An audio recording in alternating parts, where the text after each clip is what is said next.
ready? It's time to talk sports. National, local, professional, Completely unprofessional. high school and college. Let's take it even further off the hook. It's the Zach Gelb Show We are rolling. On Fox Sports 920, The Jersey. And welcome back in, 5 o'clock hour, second and final hour of the Zach Gelb Show. Fox Sports 920, The Jersey, 920 a.m.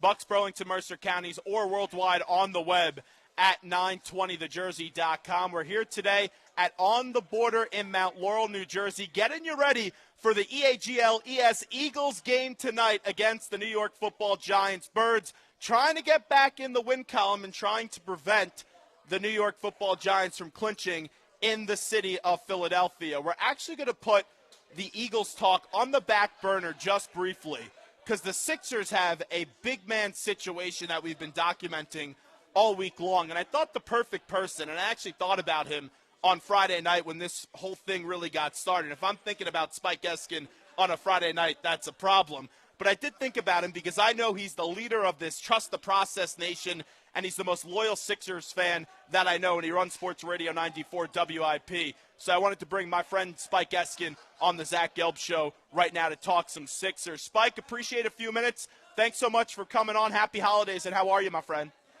It's an honor to be on the show. I'm good, man. How are you?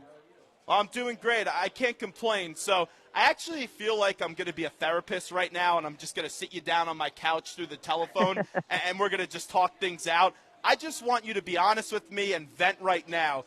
Give me your thoughts on how the Sixers have handled this, and then also how Nerlens Noel has handled this situation. Well, how the Sixers have handled it, I'm not sure. Look, we don't know all the facts, right? We don't know what they were offered in the off season. We don't know what they plan to do before. Like the story hasn't been written. But I think if you're just going by what we've seen, you certainly can't say they've handled it well. And if there were offers to be had for either Noel or Okafor in the off season, and they didn't take those offers, all they've done is lower the value of both guys. So I think at one point it was Brian Colangelo trying to get, the most value he could, and he missed that opportunity. And now not only is he not going to get value for either of them, but the situation has become pretty toxic within the team as well. How Noel has handled it is, I think, is complicated in that I believe, from what I understand and what I've been told, that he and his agent were assured in the off season that either he or Okafor would be traded before the season started.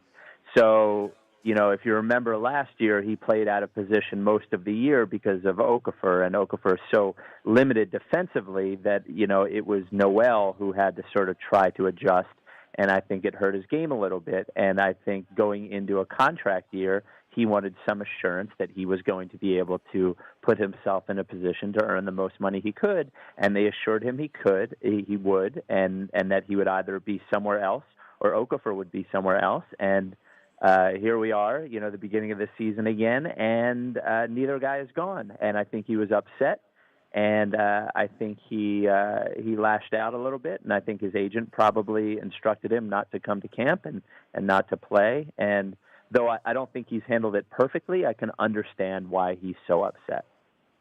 Following up on Colangelo and then also mentioning Brett Brown, when I take a look at both of their statements and just that long press conference that Colangelo had and then also the one by Brett Brown, two things that really annoy me is them keep on mentioning Rashawn Holmes. I get it. He seems like a nice kid and a hard worker, but I just can't understand why they feel so bad about Rashawn Holmes. And then also the other thing is this whole notion with Noel, how they're like, oh, well, Nerlens wasn't a part of us. The guy was injured. Like, I just don't like how they're wording that either, Spike.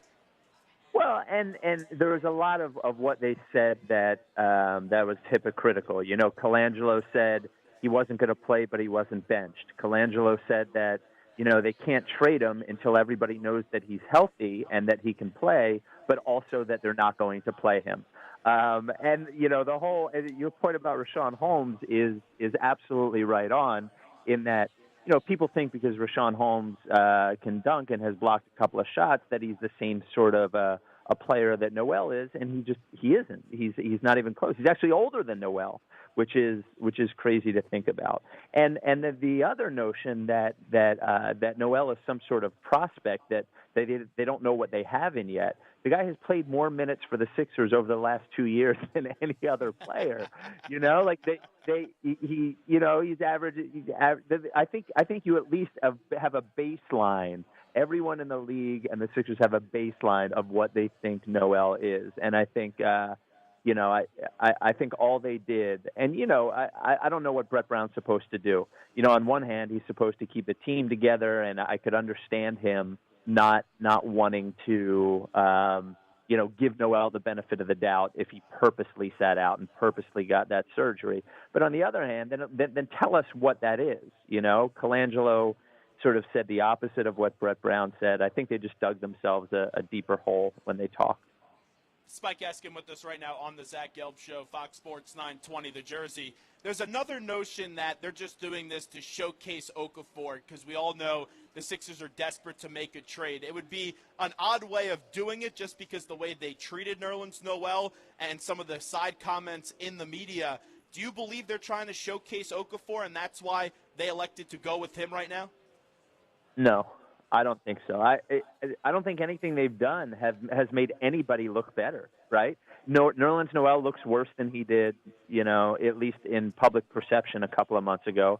Jahlil Okafor, his flaws are so obvious, and even more obvious when you play him with another big man, that look, if that's what they're trying to do, I think they're failing miserably. I don't believe in some sort of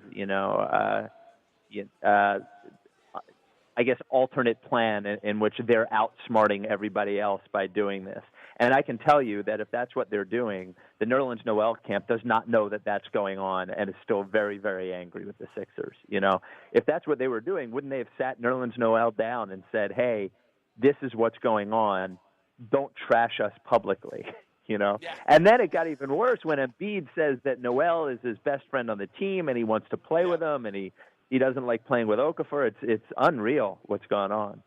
Yeah, no doubt about it. It's been crazy, and it's just this entire process with the Sixers, and it's crazy what's going on right now, that they're not able to find a trade partner. And I guess the only way they're going to be able to find a trade partner is, one, they do a deal and they don't get a whole lot back, and that wouldn't help this team for the future. Or two, maybe someone gets injured and they find a team that's in that playoff hunt that is in desperate need of a big man. That's the only way I think they're going to get something significant back by the end of the year. Yeah, and when you think about it, those teams, look, it only takes one team to make the trade, right? You don't need 5 teams to be in that situation.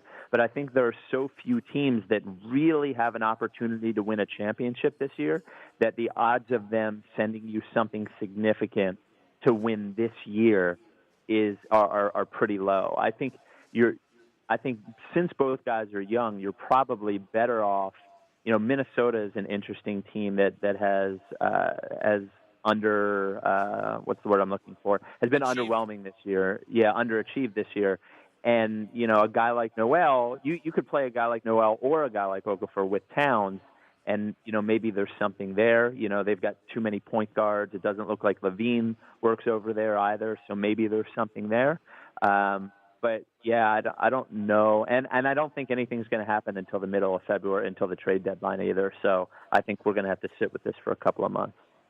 You talked about the obvious deficiencies in Okafor's game. I watched him the other night, and you could see those in about 2 minutes. It doesn't play good defense, and his rebounding skills do have problem. I saw him just get beat out for a rebound that he easily should have got, and then just allowed a basket to score on the defensive end. When you take a look at this argument, do you team up Embiid and Noel, or do you team up Embiid and Okafor? I know you're passionate about Noel and Embiid being the combination. Just why is that? Why are you more in favor of Nerlens Noel and Joel Embiid being the combination?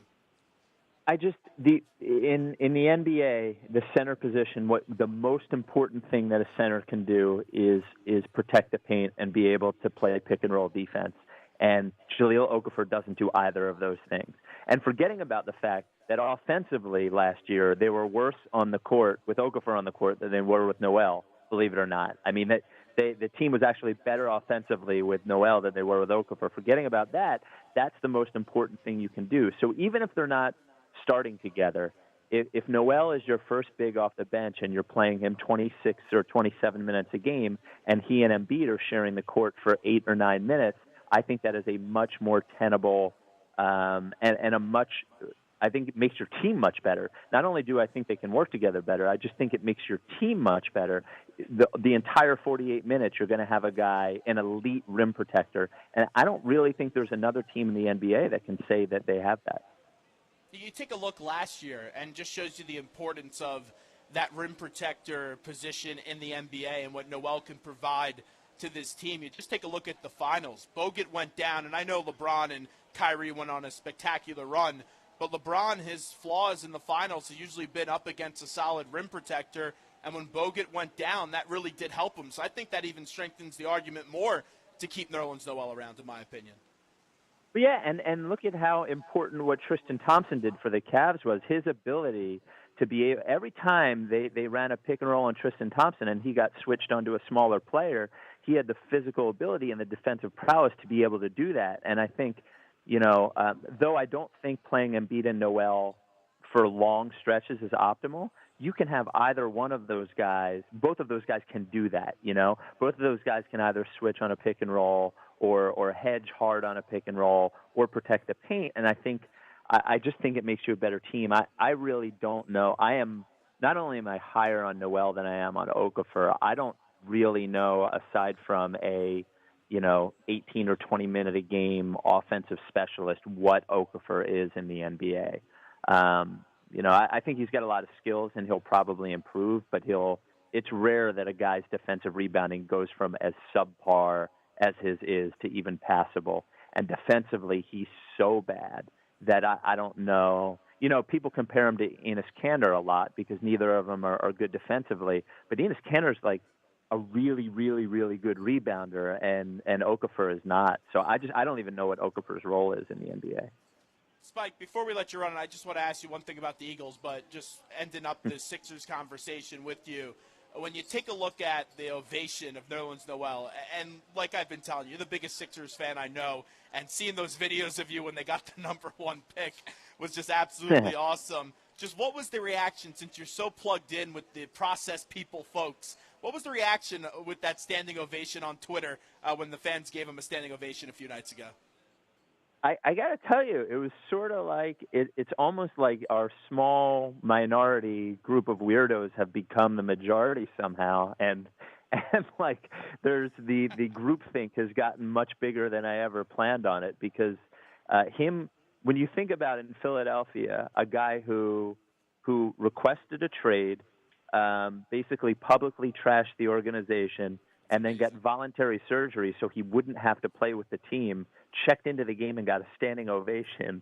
It surely means that there is a different, I think, a different sort of thinking going on with Sixers fans than it used to be. So it made me laugh. I thought it was great. I sort of felt bad for Brett Brown in that it cornered him a little bit, but I thought it was great. Imagine if you guys were able to do an event with Sam Hinkie at Chickies and Pete's. I think it would be maybe the greatest event ever in the history of sports. Could be bigger than Wing Bowl, honestly. Yeah, I can tell you, though, based on, if there are a lot of things that have a very small chance of happening, I would put Sam Hinkie doing an event with us, as much as I think he appreciates us, lower than whatever possibility you could think of. They would be complete opposites, but imagine if you got Sam once for Wing Bowl. Oh, man. Yeah. I don't know that was happening either. I'll try. Ric Flair was a good poll. I'll work on Sam for next year. I think you'd finally have Wing Bowl come to an end if Sam Hinkie honestly was there. It would just be complete chaos. Yeah. So before we let you run, give me a thought on this Eagles game tonight, because this is a weird Eagles-Giant game. It doesn't have the excitement of years past just because of how bad the Eagles have been this year. Yeah, it's a strange game, and the Giants seem like a strange team in that I can't figure out how they've won as many games as they have. But I also, when I look at the Eagles, as close as they've been in their losses, it's almost hard to find a recipe for them to win games that doesn't include them holding the other team to fewer than 10 points.